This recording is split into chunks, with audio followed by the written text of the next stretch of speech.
Have you ever found yourself replaying a mistake from your past over and over, as if somehow by thinking about it enough, you could change it? Maybe it's something you said, a decision you made, or a way you acted, and no matter how much time has passed, it still haunts you. The truth is, this self-blame can have a powerful grip on your mind.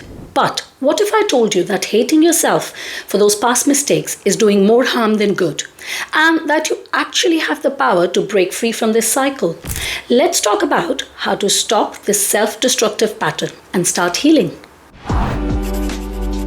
Hi there, welcome to my corner of the internet. I'm Nidhi Kapoor, a certified hypnotherapist and life coach. So first, let's dive into why we have this habit of constantly replaying our mistakes. You see, it's how our brains are wired. Our subconscious mind is designed to protect us from pain.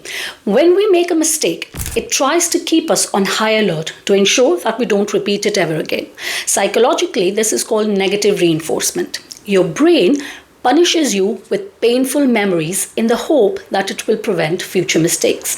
Think about it like this. When you were a child and you accidentally touched a hot stove or burned your hand, your brain immediately stored that painful experience. Now it wants to protect you, so it makes you hyper aware of any situation that might lead to a similar injury. This protective mechanism is helpful when it comes to physical pain, but when it comes to emotional pain, it can trap you in the cycle of guilt and shame. Instead of growing from the mistake, you stay stuck in it, constantly replaying the event as if keeping it fresh will somehow stop it from happening again. Imagine you're playing a video game. Now, every time you lose a level, instead of learning how to get better, you replay the failure in your mind. Over time, this doesn't make you improve. It just makes you feel like giving up. This is what happens in life when we focus on past failures. We freeze up instead of moving forward. Your brain's attempt to protect you from emotional pain, just like it did with the stove. But this ends up holding you back. Now, this is where the subconscious mind comes into play.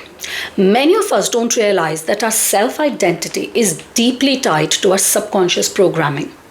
If you keep telling yourself, for example, I'm a failure, I always mess things up, or I'm not worthy, your subconscious mind starts to believe it. It's like planting seeds of self-doubt in your own mind that slowly grow into a forest of negativity. One thing I often talk about as a hypnotherapist is that the subconscious mind doesn't distinguish between truth and fiction. So it believes whatever you tell it repeatedly. What does that mean? If you feed your mind negative thoughts about yourself, it takes that as your reality. This is why it's so crucial to reprogram these beliefs. You see, neuroscience shows us that when we think in a certain way for long enough, we create neural pathways. Imagine these like mental highways that guide how we think and feel. But the good news is, just as you can create a highway of negative thoughts, you can also create new ones based on positive, empowering beliefs. This also ties into the concept of neuroplasticity. For those of you who don't know what this is, it's a brain's ability to rewire itself based on new thoughts and experiences. So even if you've been stuck, let's say, in a negative loop for years, you can change the way you think and feel by consistently feeding your brain new and empowering beliefs. Let's take an example.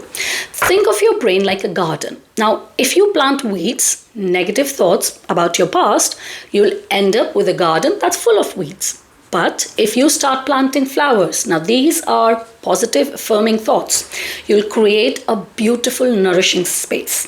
It takes time and consistency, but it's entirely possible to transform the landscape of your own mind. It's also quite important to understand that when you cling to guilt, you're actually sabotaging your future. Guilt is like carrying a heavy backpack everywhere you go. At first, you might just think it's a minor weight, but over time it starts slowing you down, impacting your energy, motivation, and even your relationships. You can't move freely towards your goals when you're weighed down by your past. Research shows that chronic guilt can lead to anxiety and depression. According to a study from the American Psychological Association, People who hold on to guilt are more likely to experience mental health challenges over time. This is because guilt keeps you focused on what you did wrong rather than on how you can improve and grow from that experience. Think about it this way. Imagine you're a runner trying to win a race, but every time you start running, you grab a handful of rocks from the past and you put them in your backpack. How fast do you think you'll be able to run? Those rocks represent your past mistakes. So to move forward and succeed, you need to let go of them. You can't change the past, but you can definitely change how you respond to it today. And here are 3 powerful ways you can stop hating yourself for your past mistakes. Number 1, reframing the past. You see, this is a powerful shift in perspective that can help you start seeing mistakes as lessons rather than failures. Every mistake is an opportunity to learn something valuable about either yourself or the world. When we view mistakes through the lens of learning, we turn something painful into something productive. There's a well-known concept in psychology which is called growth mindset. This was developed by Carol Dweck. People with a growth mindset believe that their abilities and intelligence can be developed through effort, learning, and perseverance. So, rather than seeing mistakes as proof of inadequacy, they view them as stepping stones towards growth. I've done a full video on growth mindset that I'm going to link here if you want to have a look. Consider a child learning to ride a bike. They fall off repeatedly, right? But each time they get up, they learn something new. How to balance better, how to pedal more steadily. Imagine if that child thought, I fell, so I must be terrible at biking, and then gave up altogether. They'd never learn to ride, would they? It's the same with life. Mistakes are simply part of the learning process, not a reflection of your worth. Number 2, mindfulness. Mindfulness is another essential tool in breaking the cycle of self-hatred for past mistakes. You see, practicing mindfulness means being fully present in the moment, observing your thoughts and feelings without judgment. When you make a mistake, instead of spiraling on to negative thoughts or dwelling on the past, mindfulness allows you to acknowledge your feelings, accept them, and then just let go of them. For instance, when you notice the inner critic saying, "You messed up again," you can practice mindfulness by just pausing, taking a deep breath, and then saying to yourself, "I acknowledge that I feel this way right now, but it doesn't define who I am." You see, this simple act of recognition can prevent you from getting caught in the storm of regret and guilt. And number 3, self-compassion. Many of us are much harder on ourselves than we are on anyone else. So for example, if a friend came to you feeling terrible about a past mistake, you'd likely offer them comfort and understanding. But when it's ourselves, we often choose harsh self-criticism instead.